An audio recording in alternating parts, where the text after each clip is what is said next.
अब आपको बताएं कि रिश्वत लो, बंदर बांट करो और किसी भी शख्स का प्लॉट जाली करार दे दो। रेलवे सोसाइटी गुलशन इकबाल के रिहायशी फट पड़े। सिंध हुकूमत और तहकीकाती इदारे होश के नाखुन लें। कहते हैं जाली एडमिनिस्ट्रेटर ने जीना मुहाल किया हुआ है। रिहायशी प्लॉट्स पर कसीरुल मंजिला इमारतों का जंगल बना दिया गया। तमाम महकमे अपने हिस्से का माल पकड़कर खामोश हो जाते हैं। कई दिहाइयों से सोसाइटी में इलेक्शन भी शफाफ नहीं हुए। फरहाद मेमन का मजीद क्या कहना था, ये आपको भी सुनवाते हैं।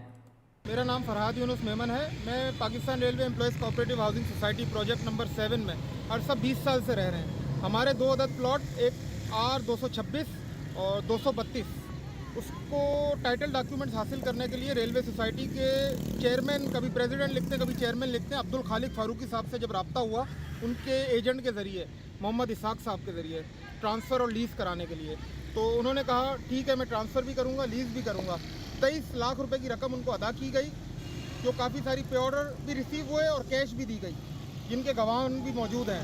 उन्होंने मुझे ट्रांसफ़र करके दिया, लीज़ करने से इनकार किया, तो हम स्पेशल कोर्ट में चले गए, वेस्ट में जो स्पेशल कोर्ट फॉर सोसाइटीज़ है, वहाँ केस चलता रहा। वहाँ जाके जब हमारे पेमेंट देने के बाद भी कोर्ट में लिख के दिया गया कि ये सारे कागजात जाली हैं, जबकि सारी एक एक चीज़ का सबूत है। हमने एंटी करप्शन, नैब, रजिस्ट्रार कोऑपरेटिव सोसाइटी, जितने महकमा सिंध, वफाक, रेलवे, सारे महकमों में इत्तला दी कि भाई हमारे साथ नाइंसाफ़ी हो रही है। ये एडमिनिस्ट्रेटिव ऑफिसर महमूद बलोच, उनका कोऑर्डिनेटर सैफुद्दीन भट्टी, और जो चेयरमैन लिखते हैं कभी प्रेसिडेंट लिखते हैं अब्दुल खालिक फारूकी साहब, जो कराची में ना जाने कितनी सोसाइटियाँ चला रहे हैं, लेकिन कोई सुनवाई नहीं है। अब लिख के दे दिया गया, अब एंटी करप्शन में दरख्वास्त दी है, नैब में दी है, FIA में दी है, थानों में दी है, लेकिन कोई कार्रवाई नहीं। मेरी हुक्काम में बाला से और अर्ज़ ये है कि मैं सुप्रीम कोर्ट भी जा चुका हूँ, ठीक है। अब सुप्रीम कोर्ट में उनको पता है कि मामला चल रहे हैं, तो मुझ पर प्रेशर डाला जा रहा है कि आप अपने केसेस और एप्लीकेशन वापस ले लो, हमारा कुछ आप बिगाड़ नहीं सकते।